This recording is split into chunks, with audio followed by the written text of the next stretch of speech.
All right. Well, welcome everyone to Inspire Me Forward. And this is season 4, and we've called it Let's Talk About Life. And this is our 32nd episode overall. And we've called this one The Life of Death. And it's been a beautiful journey to get to this and the conversations that I've had. Um, and that really is what Inspire Me Forward is about stories and conversations.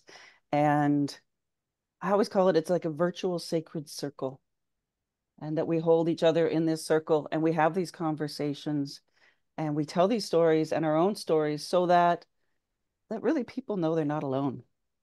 And whichever episode people are drawn to, they realize that there's somebody else there out there that's going through maybe a similar thing they're going through, and they might find some wisdom for their journey. So really that's what Inspire Me Forward is all about. And this one we have, and I will let these ladies introduce because this is a panel discussion. This is our third one, which is I'm so excited about. And I will let Pamela Maynard, Tina Turner, and Pat Hutchinson, and I will call on you each to introduce yourselves. I will do that. So Pat Hutchinson, I will let you go first. Thank you. So, my name is Pat Hutchinson, and I hail from a little town west of London, Ontario called Glencoe. We've been here for just under 2 years. It was a huge move for our ages and the best move we've ever made. And what do? I play with horses mostly. Now, I'm a retired civil servant. And for the last several years, I've been playing with horses and getting more and more into the energy of horses fairly organically. And when I realized how profoundly it was affecting the horses in support of them supporting us, I decided that maybe I better educate myself a bit. So I've taken a few courses. One of them is I'm a practitioner for a heart-based equine assisted learning program. I've taken therapeutic touch. I've taken the trust technique with James French, which I'm redoing now, and animal communication, and a bunch of other ones over the years. But they're all predominantly energy based. I'm also learning homeopathy for people and pets, and it's been wonderful recently because we've had it doesn't matter, but it's been wonderful recently. And I edit the Equine Leadership magazine and Linda's books.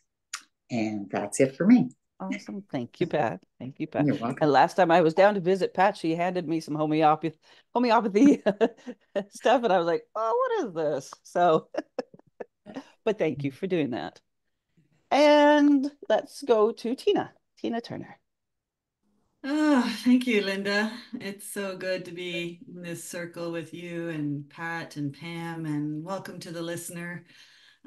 It's really good to be with you all. My name is Tina Turner, the other one, and I'm coming to you from the unceded, unsurrendered territory of the Anishinaabe Algonquin people, land today that's known as the Ottawa Valley. It's just outside of the capital of Canada. And I live on a diverse and very beautiful 25-acre forest farm that's part of a much, much larger and largely untouched forest ecosystem. And I live and practice and work and get most of my inspiration and learning from a small herd that I am with that includes 5 horses and a donkey and 4 sheep and the bones of 6 herd members who have died here. And my longtime passion and focus has been designing and facilitating relational learning spaces for adults. Awesome. Thanks, Tina. I think we can see that there's a bit of a theme here going on with the horses. So, Pamela, I will hand it over to you. I am Pamela Maynard. I am currently in rural North Dakota, not far from Canada. And I am an intuitive animal healer, an empath, and energy facilitator who specializes in sacred horse medicine. And I have an equine wisdom and wellness coaching business. And one of the services that I offer is sacred end of life care because most horse owners are animal lovers. So I end up working with cats and dogs and, the occasional chicken, rabbits. So that's a Awesome. little bit about me. Awesome. Thank you so much, Pamela. And thank you all for being here. It was in a conversation that Tina and I had, and this idea was born. And so, Tina, I am grateful for that conversation. And I usually start with a bit of an introduction, and for somehow I've learned or I've heard a podcast or a news, something in the news, something that I hear that just comes to me, and I always trust it. This morning was a little different, whereas this piece came to me energetically, as we say, and it just downloaded, and I wrote it out, and I'm going to share it with you now. It is something that I was sobbing when I came to the end of it. It's very short, but when I came to it, I just apparently I needed to release quite a bit, which I did. My dog looking at me with that crooked head, going, "What are you doing?" It's 6 o'clock in the morning. But anyway, I'd like to share this piece, and then we'll move into our stories and our conversation. And it's called The Life of Death. So similar to our lived experience, dying is different for us all. Some travel quickly with goodbyes having to be shared across realms. Some are afforded time, moments to embrace loved ones and travel slowly to that new world.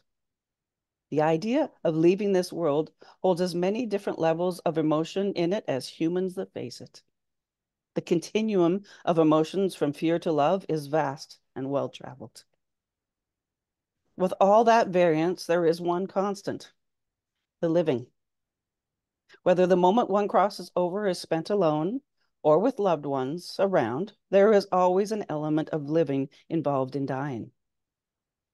For them, the continuum of emotions is vast and infinite as well. From fear to sadness, to shame, to anger, to love, and everything in between.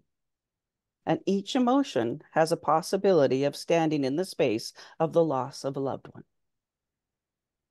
For those who have passed and those who live on, and for the feelings which find space for expression, at the bottom of that experience, love is found. Rooted in our deepest hearts and waiting in our patient souls, we find the bond that connects us to our dear one. We send them on their journey across time and space with a loving heart. The life of death is a sacred road. Travel well, sweet souls.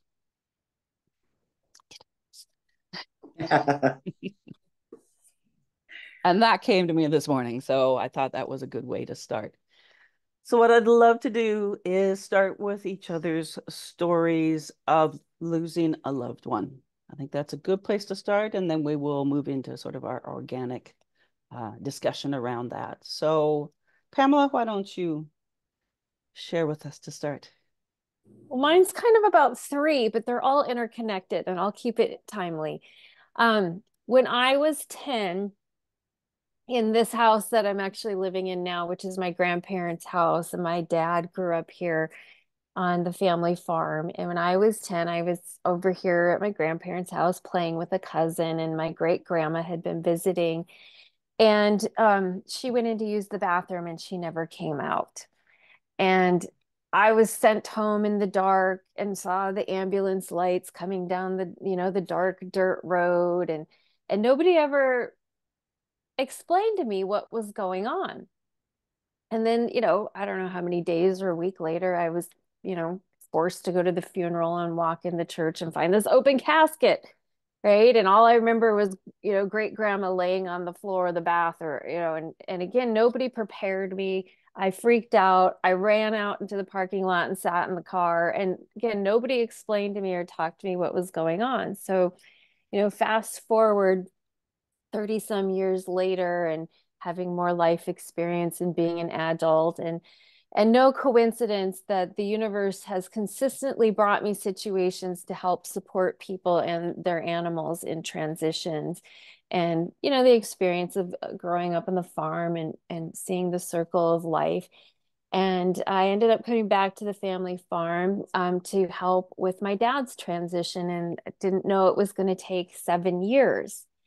But was able to, I feel like, navigate it better because of all the lessons I've learned from the animals navigating end of life and death.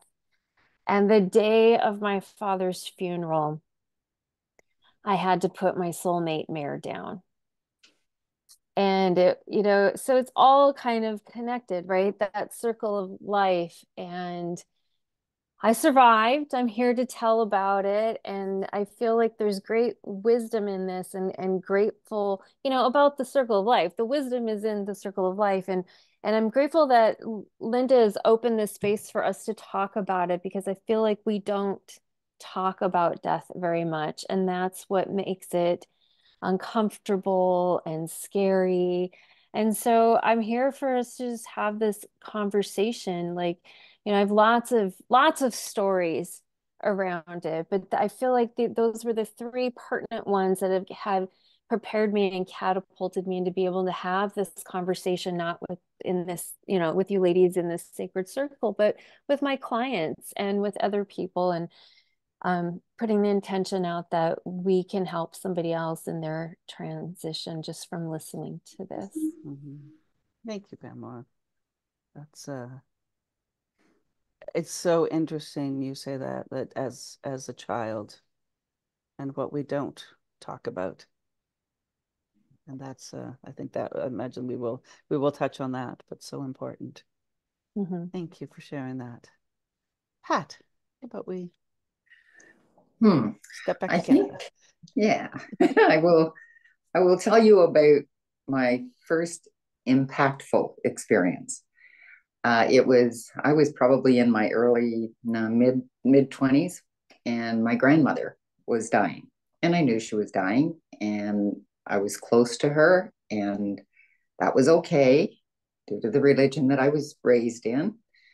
I knew that she would be fine. So I went to visit her, and I went into the room, and I didn't see my grandmother. There were four people in four beds.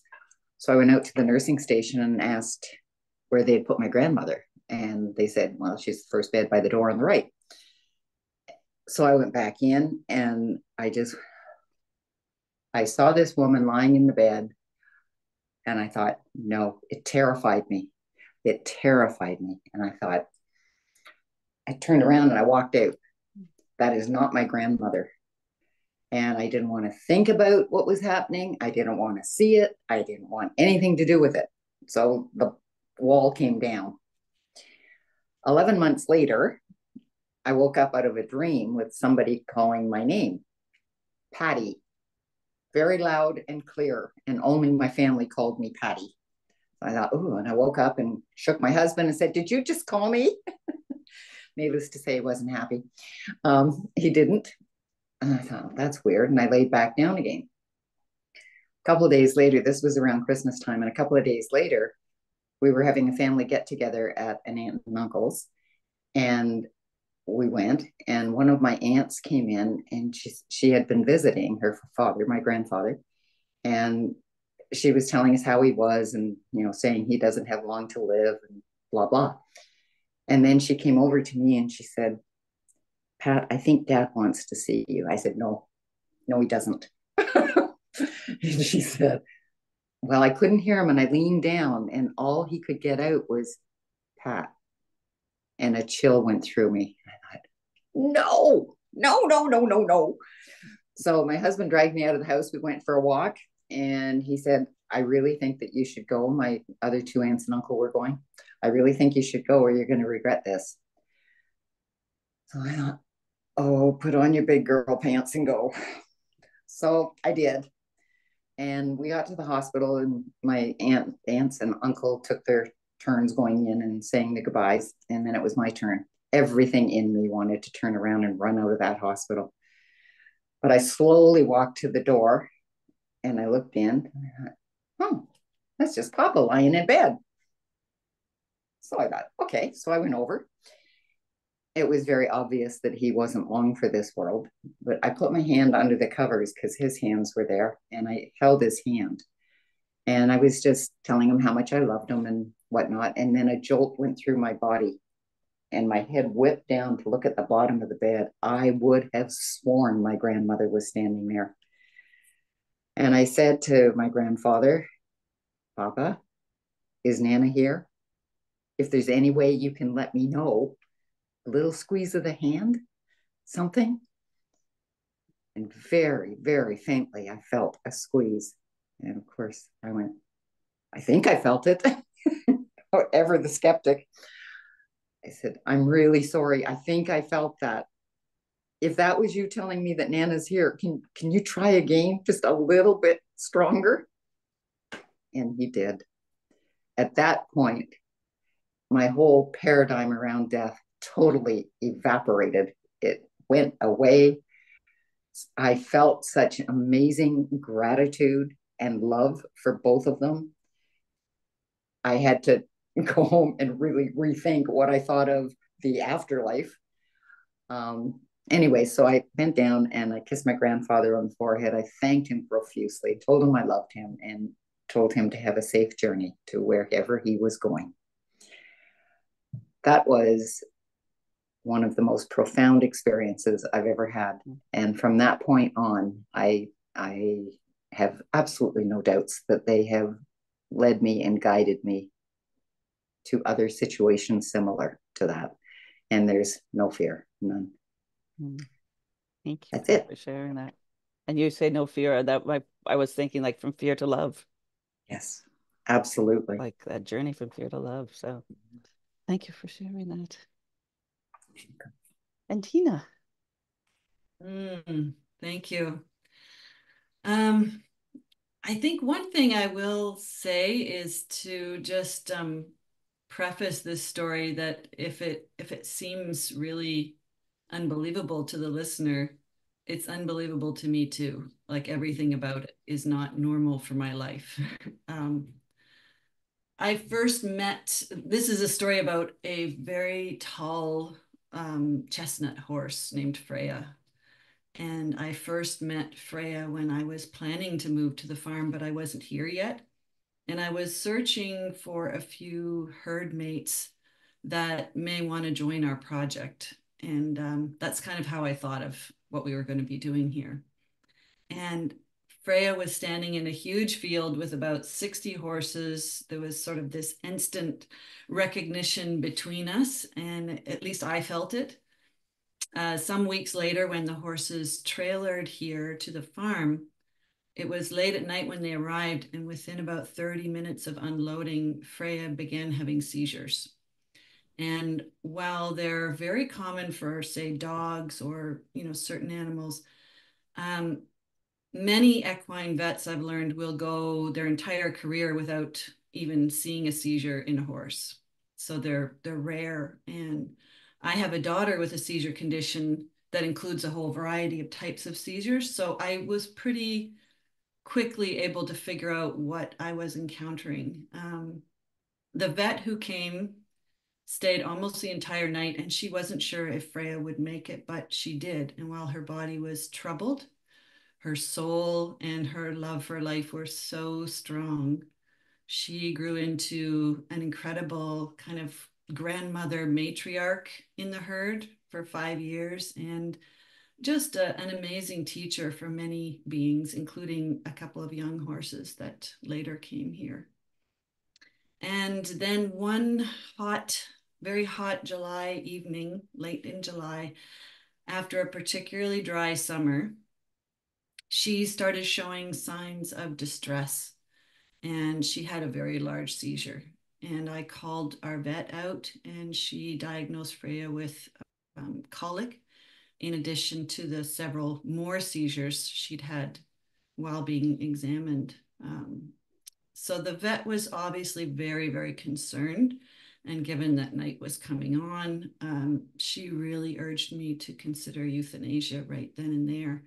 And, Freya had been down other times and kind of pulled one out of the hat.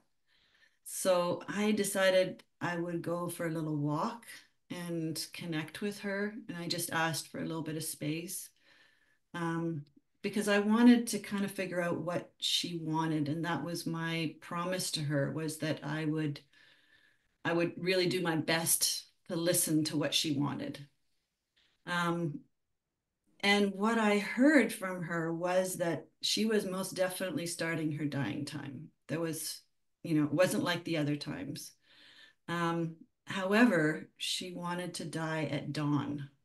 And this was around 7 in the evening, 8 in the evening. So immediately I was like filled with all of this fear. Like, what? Am I making this up? This seems crazy. Like, you're colicking, you're having seizures. How could I go through the night with you? This seems like way more than I can do. This is, insane. And I had tons of fear that just welled up in me. But, the vet was waiting there. So thankfully, I had a bit of a prompt to move. So as I walked back and I was standing with her and breathing with her, I could feel in my body that, yeah, this is what she wanted. I really had this sense of her rising up. And I asked the vet to leave. And I told her I'd likely call her back in the morning. Packed up a knapsack with a jacket, protein shake, some water, a headlamp. And I headed out to the field with Freya kind of rejoining the herd.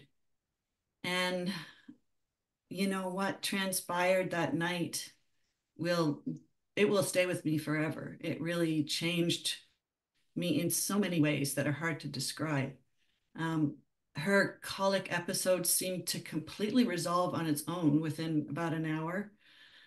She did continue to have seizures all through the night, more than 14, all told. By about 2 a.m., each time she was having a seizure, I was like begging her, please leave your body. I'm going to call the vet. And every time she would come out of it, I'd hear like, don't you freaking dare. Don't you cop out. Stay with me. Um, so, I did because it was just so compelling, this sense that I had. The coyotes were calling, the crickets were keeping this rhythmic tune, and there was this incredible, odd sense of peace that was so quiet and so precious. And this light rain started falling, and like there's a tin roof on the shelter. We were all kind of huddling together, the herd and I. And when I was so tired standing up, the other horses would come behind me and they'd put their head on my back to kind of hold me up. And when the first rays of dawn traveled across the pasture, I just felt this incredible joy, like we had really done something together.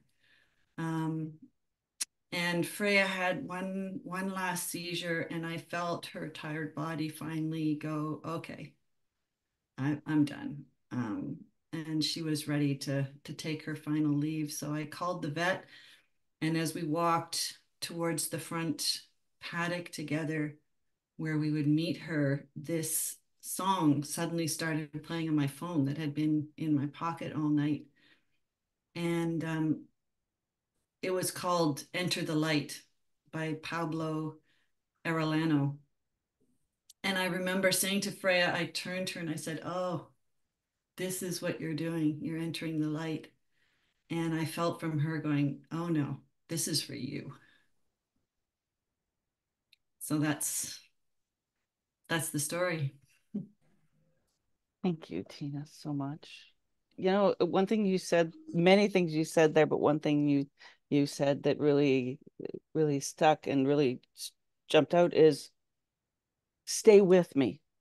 And, she's asking you to stay with her, but she has no choice to stay with her. The dying have no choice but to stay in that journey. Yeah. It's the living that go, oh, I don't think I can, but they have no choice. So it's this space of stay with me, stay with me. I have to be here with me. So it was a beautiful story, and yeah, there's so much in it. That's right. Yeah, I Yeah. love that. So thank you, ladies. That's those beautiful, beautiful accounts of what you've not been through, but what you have lived through, being the living part of that relationship. So I'd like to jump into a few prompts that we sort of came up with. We had a lot of prompts, but we whittled it down. And let's start with our first one, and we'll make this an organic discussion here on in.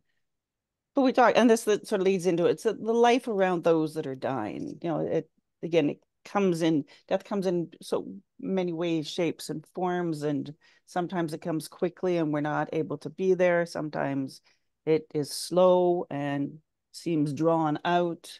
But if we're afforded that time to say goodbye, and I know I was with my father, I was afforded 2 weeks to be there in that sacred time.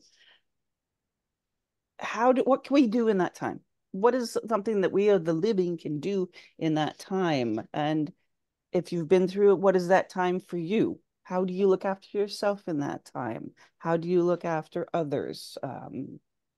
So I'd love to just sort of organically, that time was very sacred for me, and I will obviously never forget it, but it was such a precious time. And I'd go back and say I loved it, but it was beautiful. It was filled with love. So yeah, let's I feel like I should jump in before I yeah. start crying, because Okay. I'm still welling up from Tina's beautiful story, and I just want to Sure. acknowledge Tina for hanging in there and sticking it out. It's hard, right? We don't get that choice with people.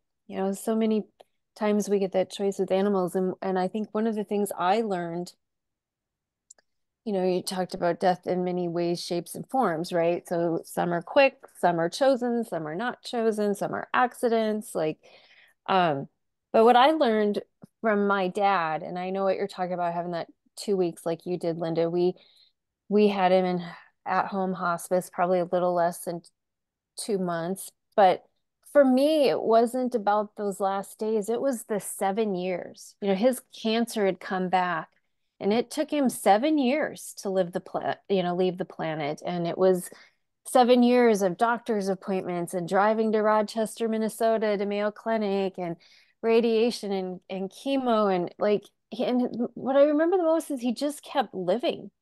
He would go down. He had made special arrangements during harvest season so that he could get a Monday afternoon appointment. Then he went Tuesday, Wednesday, Thursday, and he got him to schedule him Friday morning. So he would drive back all day Friday, 10-hour drive, work all weekend, and then drive. It was just crazy. And he did it. And he was just like so committed to his farm and this life. And I remember like him just living, like he always used to say to me, he would say, always take time to pick the berries. Like always take time to smell the rose. Like that's real stuff. And so like I cherish the time. I'm getting a little weepy, but the long road trips and the stuff before he was sick, and just enjoy life and remind us that we are all terminal. He would say that all the time, because everybody's like, oh, you have cancer, you're terminal. And he's like, we're all terminal. We're all going to leave this 3D life in this body, right? And I'm looking at the notes, the holding the space and stuff. My mom did that at the end. And he always told me that dying is very private. He said, don't wait till I'm on my deathbed to come visit me. My mom always says, don't wait till I'm dead to bring me flowers. Right? And we had to kind of make some boundaries. People like wanted to come visit him. And I was like, no, you've had 7 years. I didn't want people seeing him like that in his last days. So don't wait, right? Don't wait till somebody's dying to enjoy them. Don't wait till you're on your deathbed to enjoy life. Like I'm probably going off a little bit, but like, because we aren't always given the opportunity, right? We're not always given the opportunity. My aunt told me this, so from my mom's side of the family, because her Dad just had a heart attack out of nowhere, and we got the call in the morning, and it was a complete surprise. And then her mom had a stroke and spent 8 years with 24/7 nursing care. And my aunt always told me it was so much easier getting that unexpected call than watching her mother, live half paralyzed for 8 years, right? So don't wait for the opportunity. Just live our lives. We're all terminal. I think that is the most important thing about the life around dying. We all are dying. Yeah. Yeah. Oh, thank you, Pam. Pat, you good to go, or you need a breath there?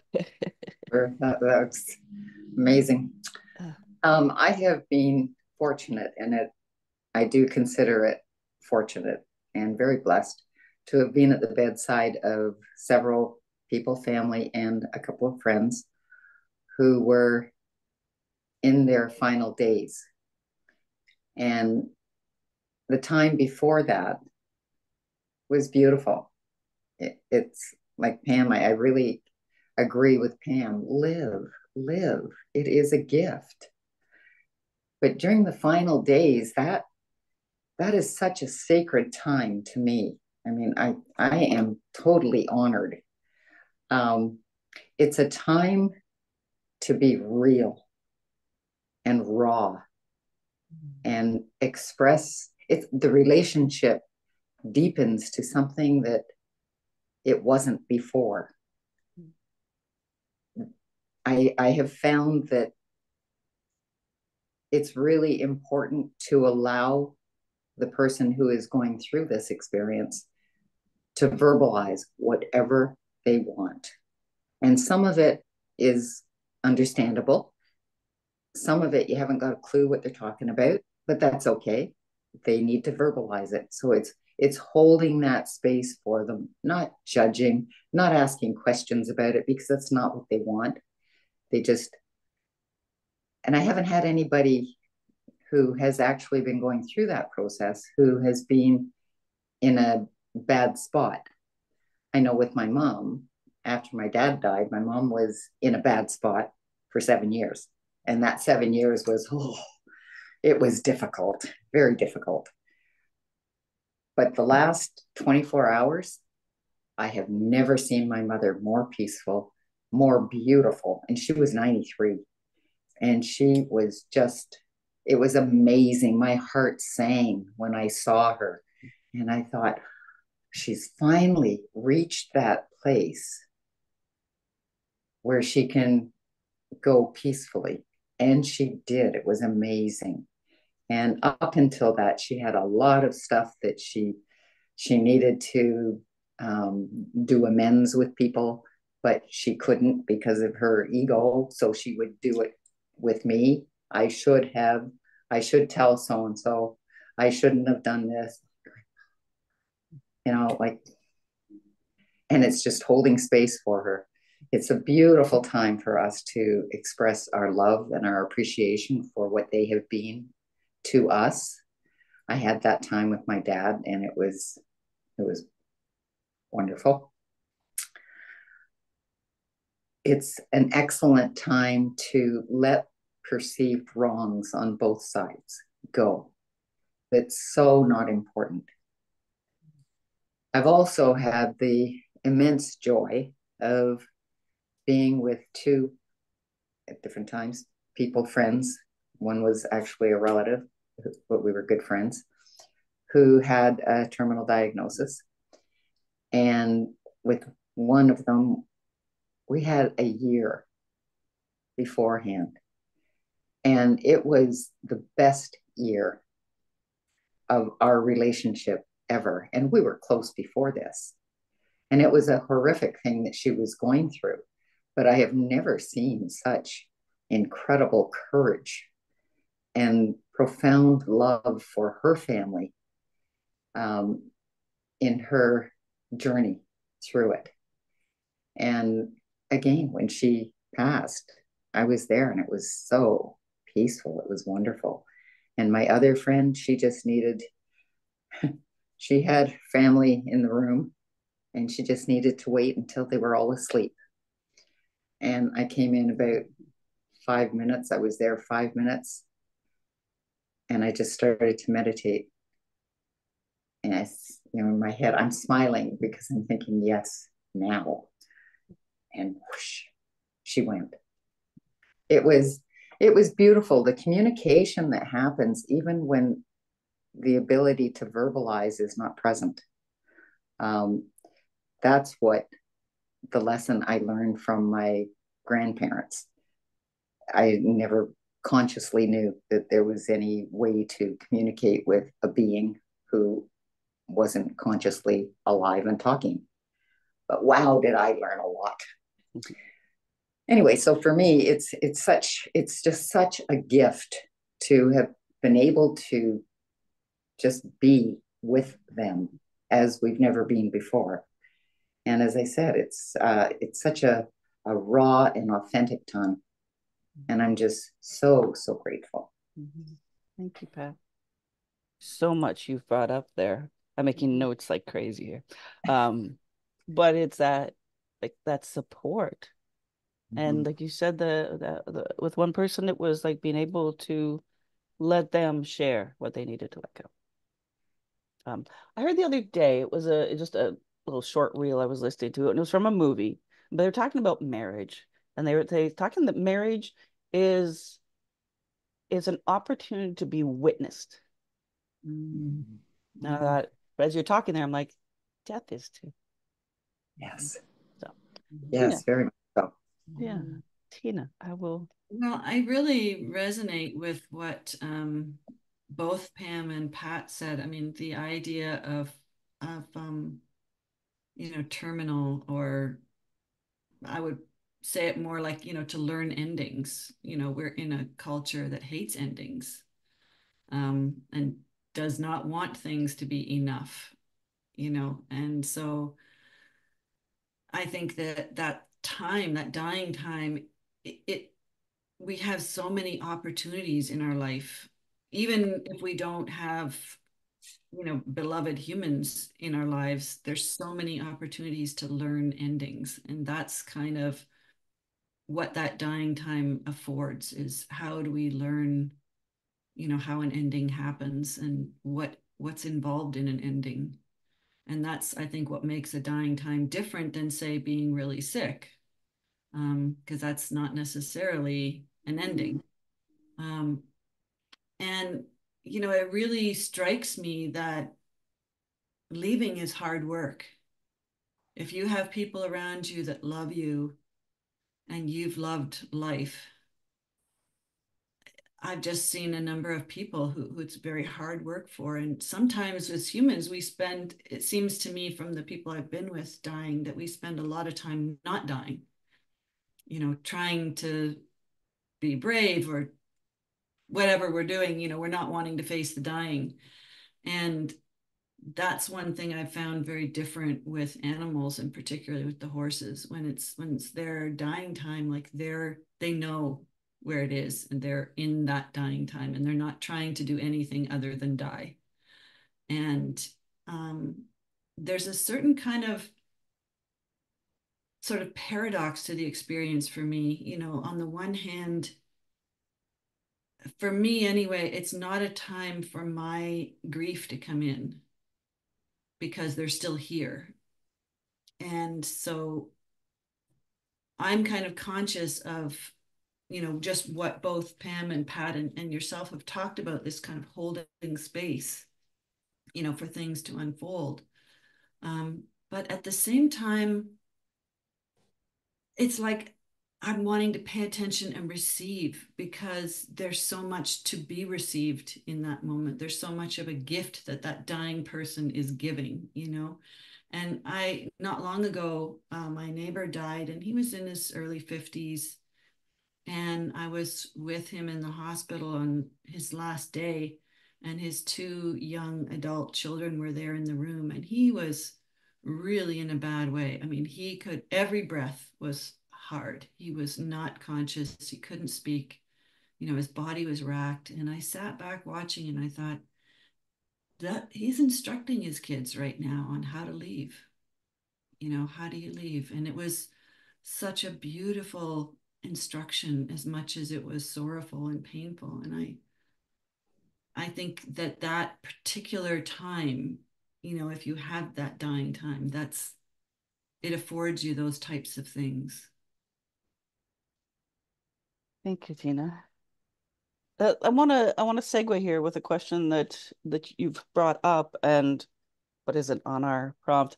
But it is about, and Pamela, I know this is something that you do is that sacred ending with animals, and that they have those lessons that we can learn because they don't bring all the human stuff to it that we do. So, Pamela, I'm going to let you step in here with that one, and just maybe just a few. What can we learn from them? Well, I feel the first thing that comes to mind is we talk about this a lot in general about life, is just being present and in the now. It doesn't matter if we're, having a great day or if we're at the end of life. Like they're always in the now. Like I think of so many. I have so many right now. I think the most beautiful ones are the horses. That's why I was so moved by Tina's story, because the large animals are hard. I've had cows die in my arms, and it's so hard because, with dogs and cats, we can, even a big dog, we can get two people and put a towel under and, move them around if we have to. And horses are harder, but I feel like there's the beauty is in the herd with the horses. How the herd supports them. One of the stories that I tell a lot is about a client I had years ago in Arizona, and it was her prize stallion, and was like he had blood in his feces, and it was not good. And the trainer was there, and she calls me, and it's like 8 o'clock at night, and she's like, Rascal's pooping blood. I don't know what to do. The owner's a mess. And I'm like, I'm on my way, because I didn't live far from there. And as soon as I showed up, she bailed. She's like, I'm out. She could not stay to be a part of that. Right. And it was just about, let's get in the now, like, and the vet was there, and somebody needed to be there to be grounded. Like that's what the animals teach us. It's something I teach in my coaching program about how we have to become embodied in this space with these animals. I always talk about, as soon as I walk through the fence, right? I'm like in horse mode. I'm grounded, I'm present. Like, and the ability to go into that space. And I feel like that's where animals automatically are in life and death.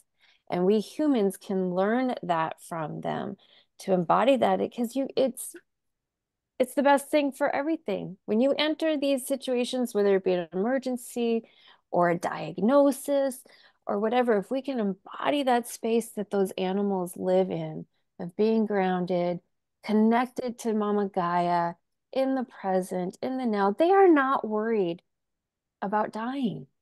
They're not worried about it. And what I see so much is, some of them leave their body before their body dies. I've had others that didn't leave their body.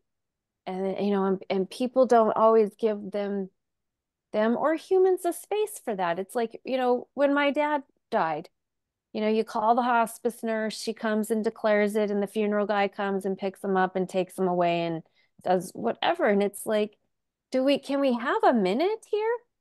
Like, haven't you seen the beautiful videos and photos of the elephant herds with someone, from the herd that's died? They stay with them for days. Yeah. We don't do that anymore. And I think we need to go back and look at nature, and I think years ago they used to, wasn't that the whole idea of the wake, right? And we don't do that stuff anymore. Yeah. Thank you, Pamela. And that reminds me of there's Dr. Sarah Care that has a piece called Love. I think it's called Love. And it is, I was going to bring it into this. It really is take a moment. Take a moment. Be there.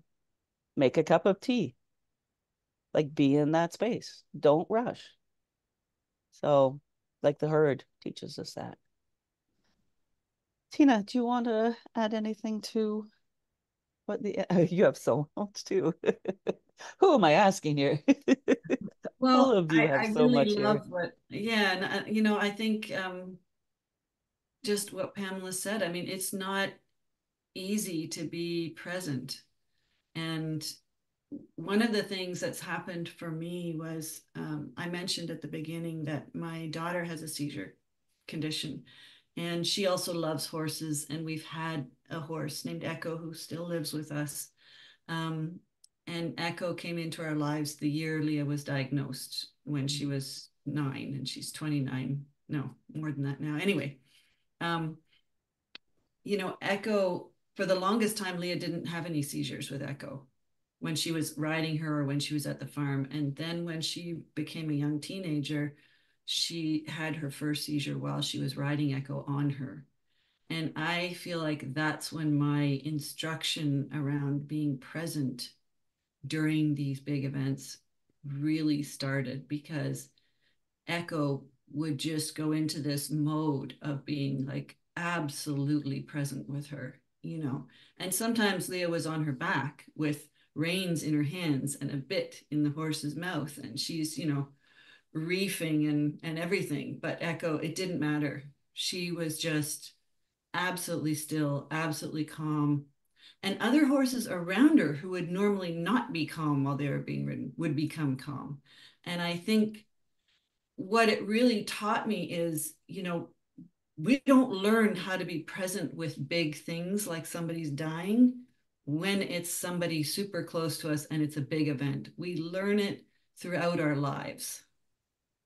And so learning it in small ways, we all have opportunities in every day to learn to be present with big emotions in a moment.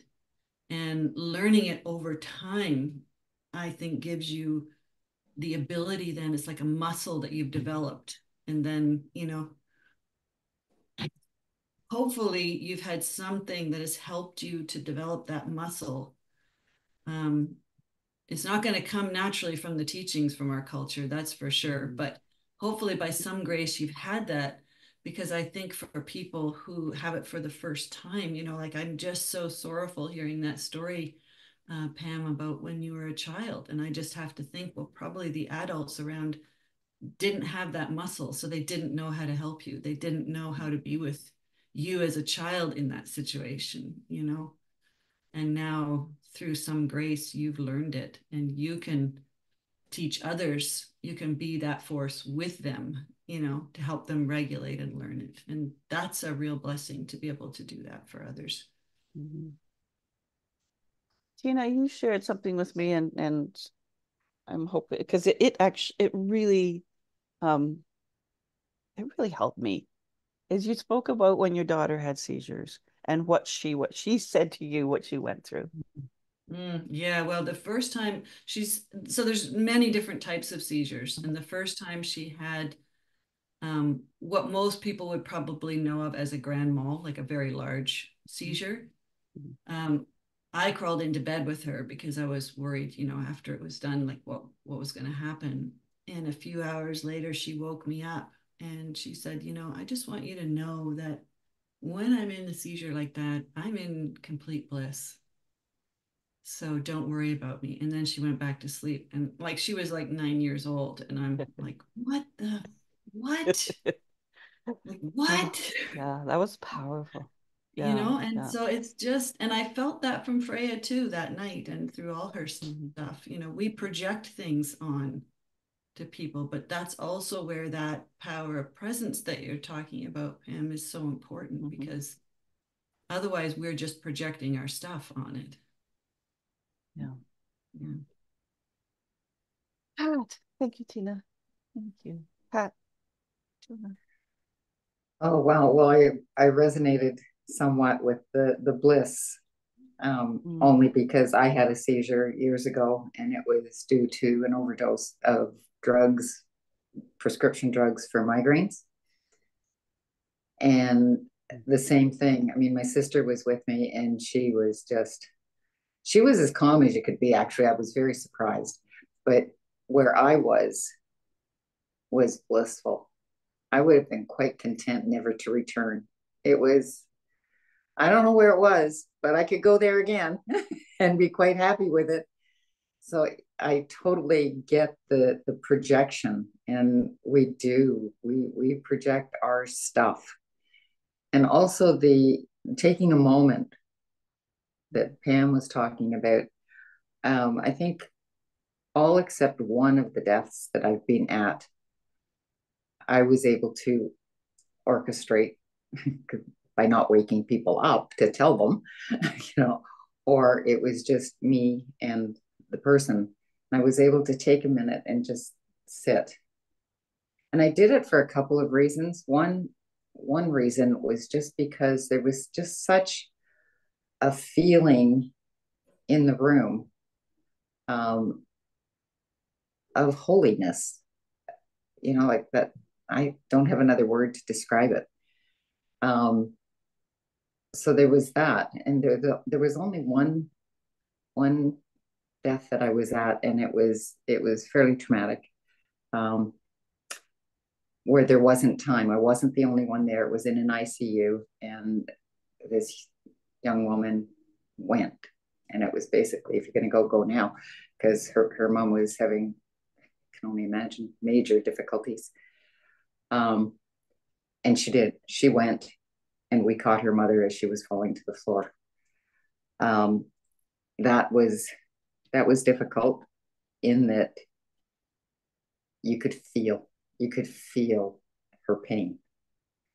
And having children myself, I found it very difficult to become the observer without being cold. Maintain the compassion and the empathy and the love without shutting off my heart. But I had to shut it off to a certain extent, or I would have been a puddle on the floor rather, not able to be there for her and support her and do what we had to do. So those are, I totally resonated with them. That having that moment after a loved one dies and you're there is, oh my God, it's not an empty moment. It's full. It's very full, and it's a beautiful thing, as long as you're present. And you have to be present, not projecting your stuff, or anybody else's. Yeah. And that moment doesn't have to be right there. Like I think back to my dad. We'd been there with 2 weeks with him. He passed in the morning on his own. Everything had been planned beforehand. Yeah. So my children and I just took a day. Yes. Went and did stuff he liked to do. That was our being present. That's so beautiful, isn't it, when you do that? It doesn't have to be right there per se. Sometimes you're not afforded that, and it can be absolutely in whichever way they hear it, they feel it. Yep, they sure do, if they're not right there with you. Exactly. Yeah. So I'm watching our time, and I'd like to just touch on our last one, and then perhaps I will ask you ladies at some point if you'd like to come back, and we will continue this discussion because it is rich and beautiful and needed. But grief, I'd like to just touch on that because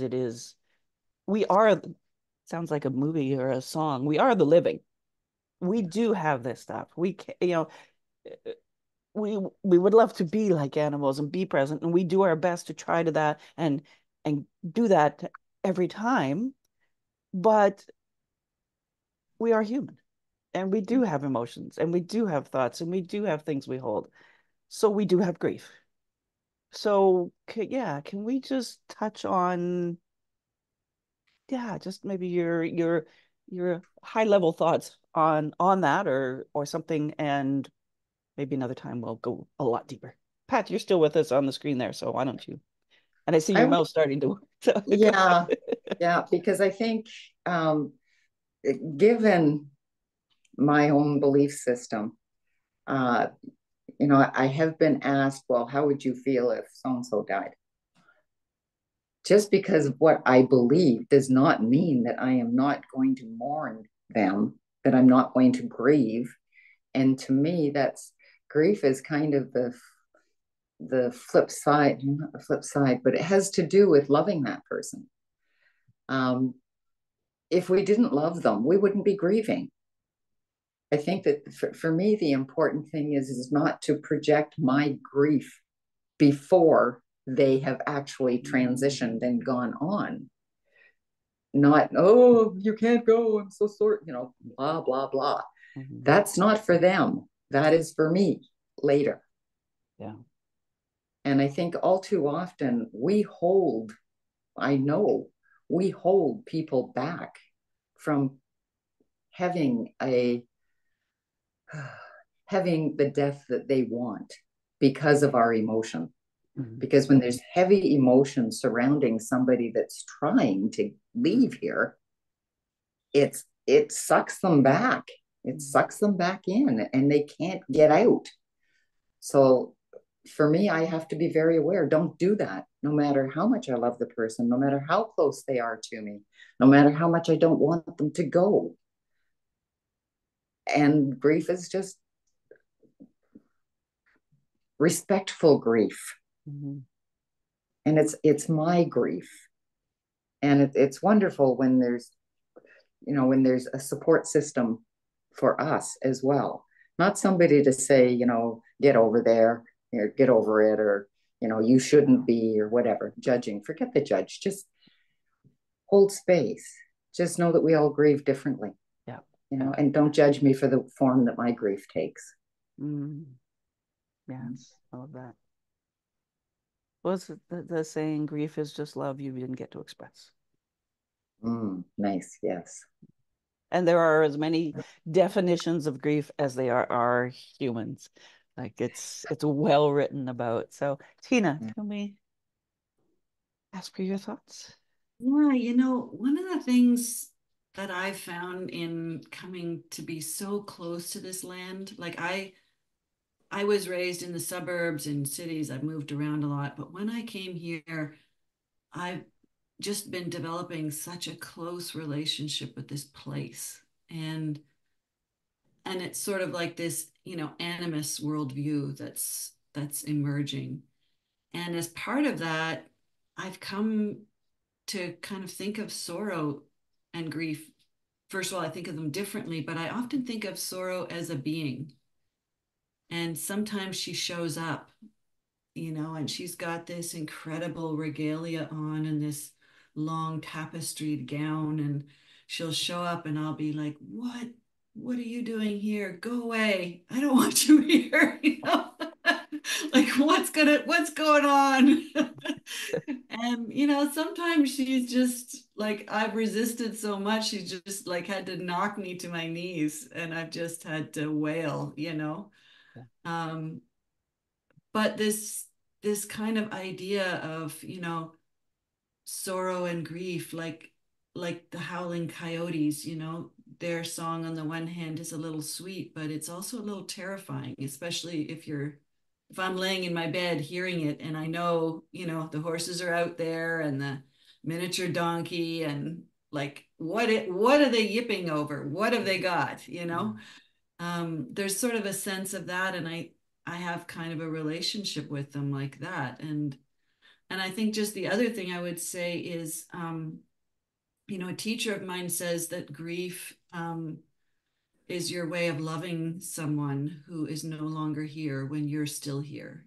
And I think just like we've talked about the ways that people die and come to their death are so varied and so different. There's no one set way to love someone when you're still here and they're not. And so part of the process is learning how is that going to be for you. And I think just like loving another human when they are here in form, it doesn't stay the same your whole life. It changes. And so what that experience of grief is, changes as your relationship to them changes. Yeah. So that's, okay. I think. Thank you. Beautiful. Thank you. Pamela. I see a lot of people, especially with the animals, because that's my line of work, getting stuck in their grief.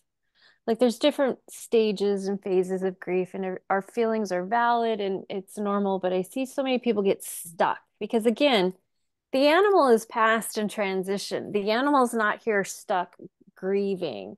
And I feel like there's something to be said about that we need the support, we need to process, we need to acknowledge it, but not be stuck in it.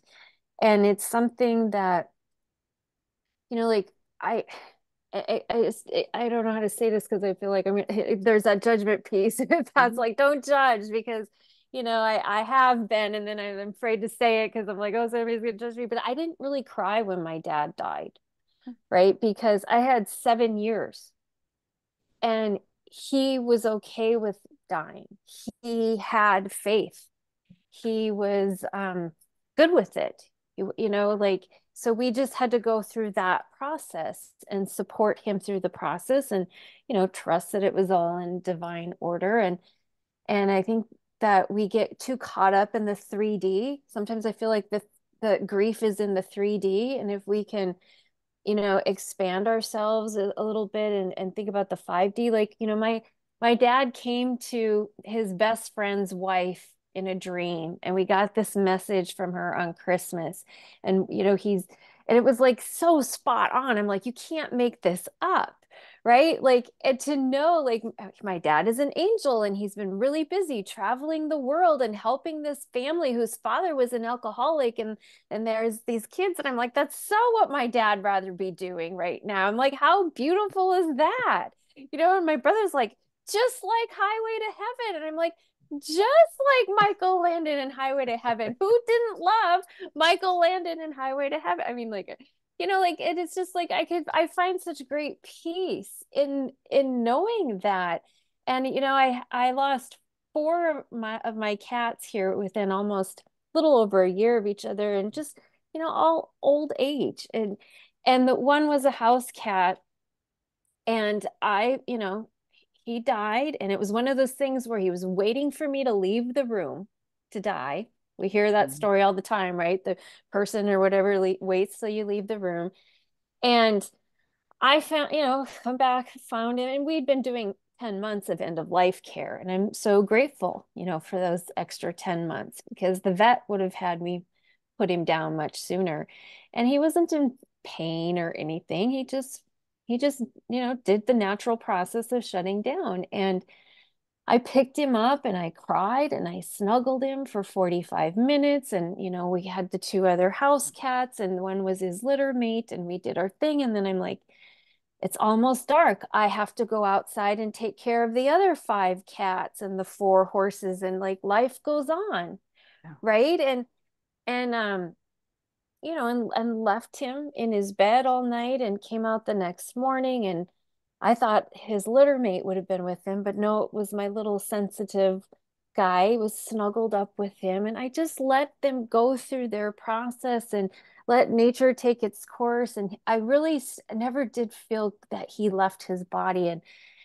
And 11 months later, this tabby cat, my cat that passed away was a tabby.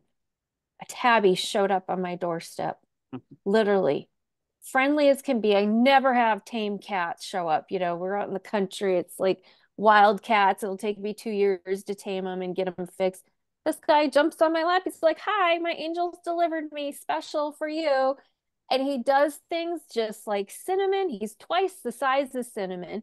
And once in a while, I'll be like in the kitchen doing dishes or something, and I feel somebody brush up against my leg, and I look down and nobody's there. And I'm like, oh, Cinnamon, he's still here with us, right? He's still being on purpose. My dad is still being on purpose. So when we can leave the 3D and be in that 5D realm and know that they're just having amazing lives still, I don't have a place for the grief anymore. Now when we talk about stuff and it's not uncommon for me to get emotional today. I have been emotional listening stories, having these memories that I haven't talked about, because my dad passed away in 2018, and yes, I get emotional, but I'm not stuck in any grief. I didn't wallow or anything. And some people would say, well, you don't care enough, or, there would be that judgment. And I think it's about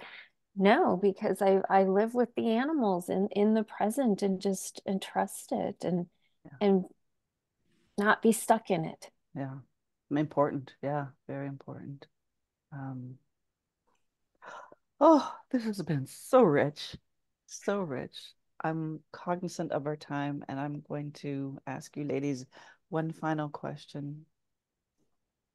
First of all, actually two, would you be willing to come back and continue this conversation? I told you we were gonna have enough time. We'd have to have a part two. All right, we will do that. Then my question for you at the end here is, if you can leave us meaning just leaving it today, with just one piece of wisdom for those that are maybe going through something right now and having someone leave them, what might be one piece of wisdom you would leave them with? I'd leave us all with. And I will let anybody jump in here when they feel like it. I'll jump in. I'll say, don't hold people back with your emotions when they're trying to transition or die. Okay. Be present to their experience and hold peaceful, loving thoughts. And just be there for them. Just be in this moment for them. Thank you. And Pat, may I say that painting, is that one of John's paintings? The painting Oh, behind no, you? no. That is so perfect for, oh, I've been watching that when you're talking, and it's just the curtains are flowing, and it's just been, it's very relaxing. It's very well, and it's just perfect for, I don't know, for what we're talking about. Tina, what might you say to somebody that's listening? And yeah, it's a tough one because it is so personal and so different. And I think I would just say that for me, I've been around a lot of death. I had a mom who, for some reason, would bring people into our homes to die, and just a lot of animals and people that I've happened to be present when they were dying by accident or otherwise. And I think my greatest instruction on death and dying and the way that death feeds life has come from having a deep relationship with a place, a very specific place. And it kind of sounds, not wanting to speak for either of you, Pam and Pat, but I know, Pat, you talked about, moving to this place and it being like the best thing ever. And Pam is on this very sacred place that is, the home of her parents and grandparents. And I don't know what you both think. I feel like there's a lot of instruction for us that can come from a deep relationship with place and all the beings in that place, really getting to know it and watching this cycle, even things like I pick up the manure every day and compost it. And after one of the horses died, I was building a garden, and then I realized, oh, this particular pile is coming from them. It's their manure, and that garden takes on a whole other life, knowing that. So I know that a lot of people are in, high rises and all sorts of places that aren't very, very different from how I'm living, and I appreciate that and acknowledge that. So it's different for everybody, but I think learning the nature and the place where you are is very instructive in death and dying. absolutely. And I'm sure there are ways to incorporate that into a small plot of a garden, or finding that way to connect with the land wherever we are, Yeah. if that if that somebody so wishes. So thank you for that.